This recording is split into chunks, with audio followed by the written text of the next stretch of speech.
Bonjour, bienvenue sur ma chaîne. Aujourd'hui, on va faire un suivi sur ce que Agnès et Teacher ont fait, c'est-à-dire du fusain avec du bois carbonisé. Je vais utiliser trois essences. La première, celle que j'avais ramassée il y a quelque temps sur le bord de la rivière, que je pensais être du peuplier, mais qui finalement se trouve à être de l'érable à giguère. De l'érable que j'ai ramassé cette semaine devant la maison, et ici du chêne qui provient de ce morceau. Puis aussi, j'ai ramassé l'écorce de l'érable à giguère. Regardez, c'est très fibreux, ça fait un bon début pour partir le feu. Donc ici, j'ai préparé un petit peu de bois, déjà une bonne base dans le réchaud Ikea. Ma boîte ici que je me sers pour le coton carbo. Et je vais attacher les paquets ensemble avec du fil de fer comme ça. Et puis je vais les mettre dans la boîte et puis on verra ce que ça va donner. Donc je prépare ça et je vous reviens. Ah oui, juste pour votre information, surtout pour les gens au Québec, moi, deux manuels que j'utilise beaucoup sont peut-être vieux comme moi, mais très utiles. C'est la petite flore forestière du Québec. Il y a aussi les petits manuels de fleurs bec aussi, plantes sauvages au menu, euh, bords de mer, etc. Enfin, que je n'ai pas sorti, mais qui sont très utiles. Et bien entendu, ma petite Bible, la flore laurentienne du frère Marie-Victorin. Euh, Peut-être vieux, mais c'est pour moi une vraie Bible. On y retrouve beaucoup d'informations, c'est fiable, c'est encore utilisé de nos jours. Bon, on va s'installer pour allumer le feu et faire carboniser ce bois pour tenter d'en faire du fusain. Ah oui, là j'ai mis dans le fond le chêne par-dessus l'érable à giguère, mais l'autre érable, il n'y a pas assez de place. On verra après si ça vaut la peine. Aussi, un autre petit coucou à mon ami Frank de Fat Rope Sticks. Ce matin sur Insta, il me demandait quel était mon couteau. Eh bien, je ne sais pas si tu peux bien voir, mais c'est un... On voit pas bien le logo, je le mettrai en photo.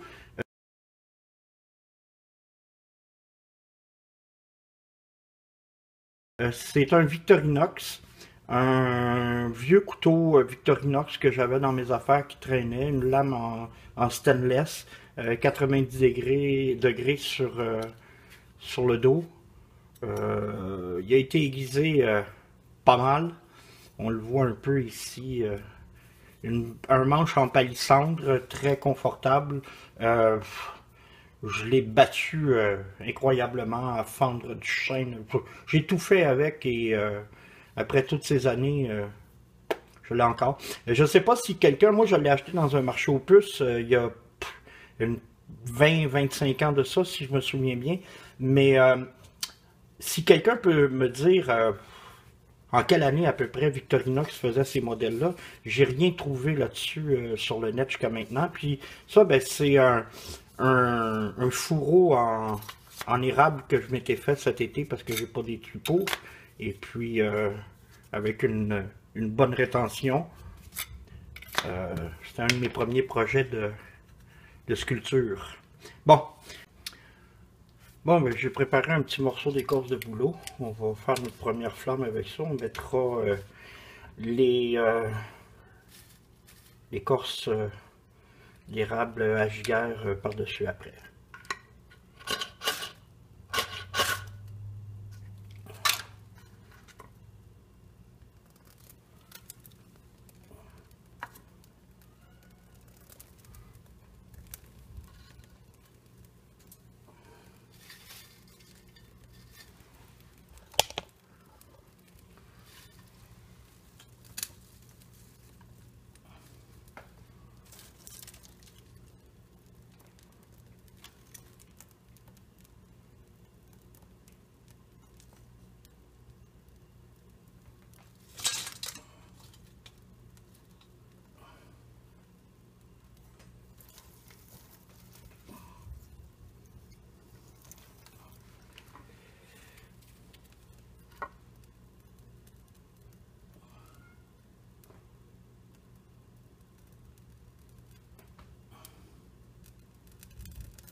va laisser le tout bien s'enflammer.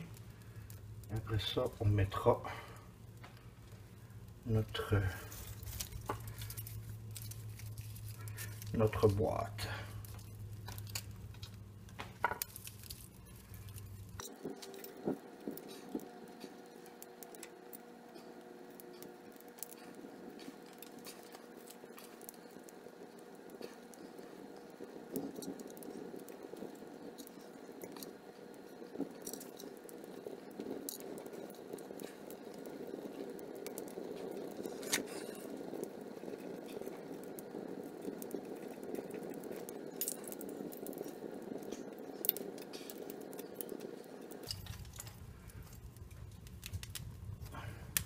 On peut voir que le bois que j'ai ramassé cette semaine, quand on le met, il dégage beaucoup de fumée parce qu'il est encore humide. C'est pour ça que je veux que ça ait le temps de faire des bonnes braises avant de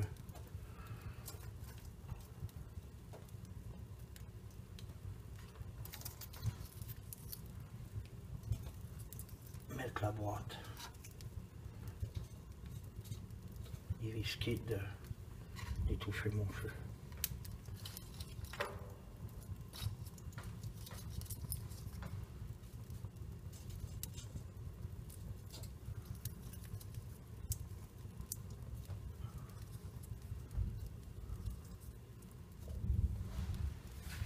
Parce que des fois on oublie, mais il y a 3 bases dans un feu qui sont importantes, que parfois on se demande pourquoi on galère avec notre feu. C'est le triangle du feu, hein. De la chaleur, de l'air et du combustible.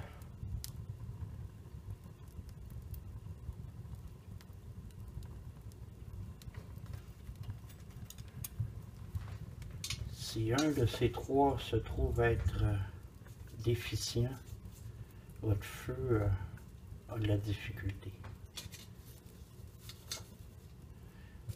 Et l'humidité, l'eau, le froid, sont des ennemis pour le feu.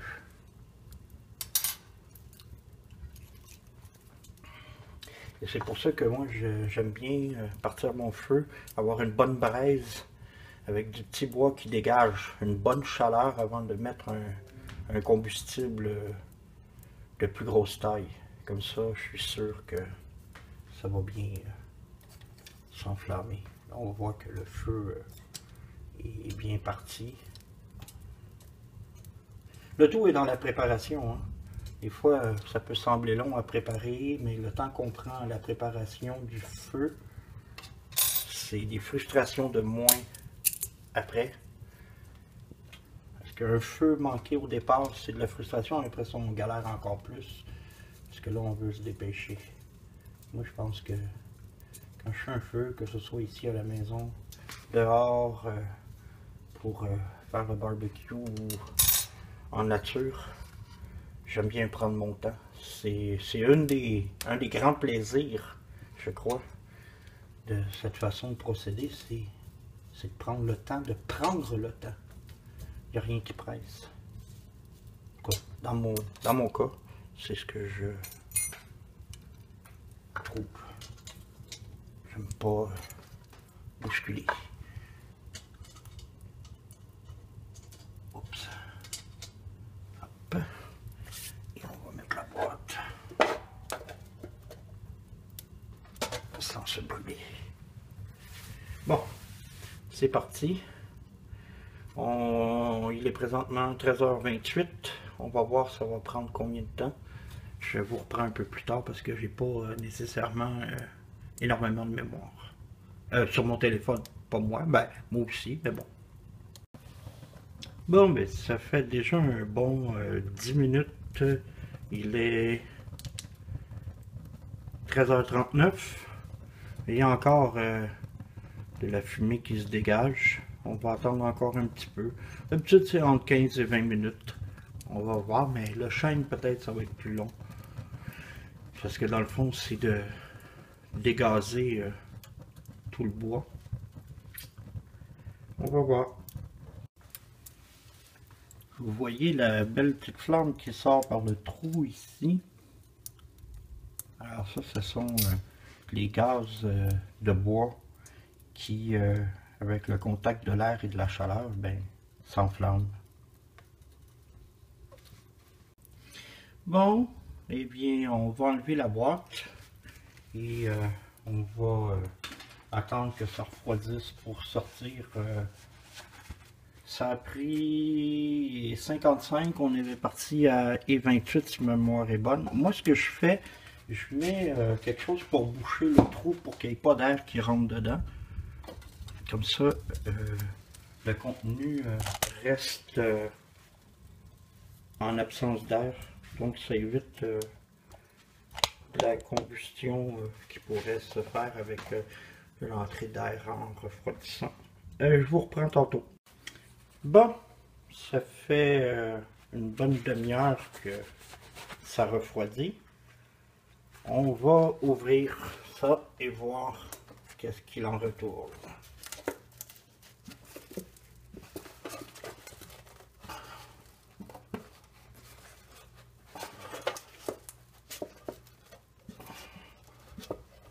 Parce que je voulais pas me salir les mains, mais ça va aller mieux sans les gants.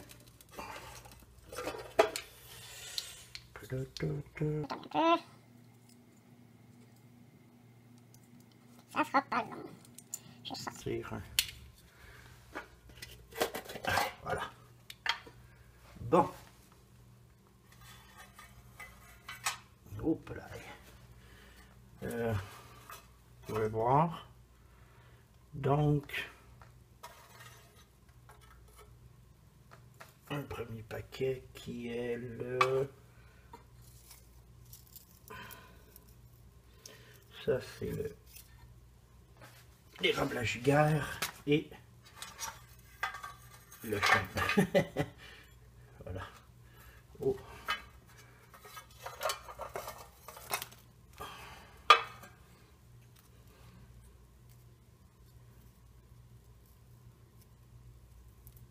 Le chêne est très dur.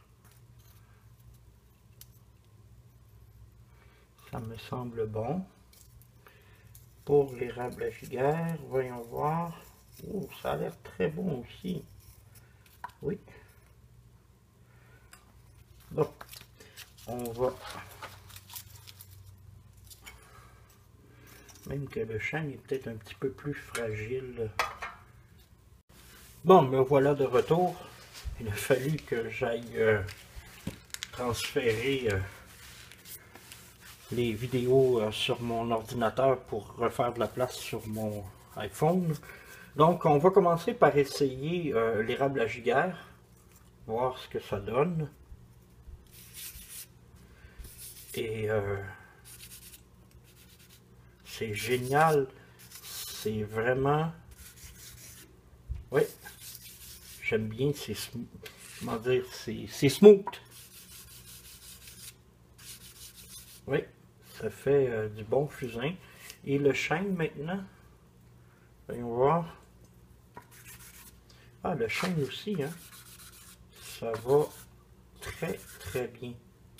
Alors, bon, j'aurais pas fait l'érable, mais de toute façon, Teacher l'avait fait et puis ça avait donné un résultat intéressant aussi. Donc, voilà, ça c'était ma petite contribution. Je vais garder ces morceaux. Bon, probablement, je vais en donner des morceaux à ma fille qui aime bien dessiner. Moi, j'ai pas beaucoup de talent de ce côté-là, mais aussi, je vais tenter, ça fera peut-être l'objet d'une autre vidéo, de garder ces morceaux, de les fractionner un petit peu et de voir si ça peut devenir aussi un bon matériel pour le briquet à silex ou encore par percussion avec de la pyrite et du quartz. Je vous reprendrai là-dessus, mais moi je trouve ça intéressant. Oui, alors coucou Agnès, coucou Teacher. Ça m'a fait plaisir de faire ce petit truc en suivi avec vous.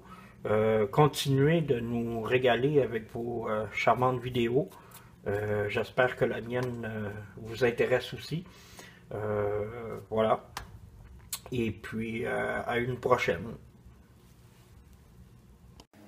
Ah oui, j'ai mis un lien en bas pour les vidéos d'Agnès et Teacher. Vous pouvez aller voir ça en bas. Ça leur fera sûrement plaisir. Et vous pourrez voir aussi ce qu'elles ont fait. Alors, à une prochaine. Merci d'avoir visionné ma vidéo jusqu'au bout. Et j'espère que vous avez apprécié.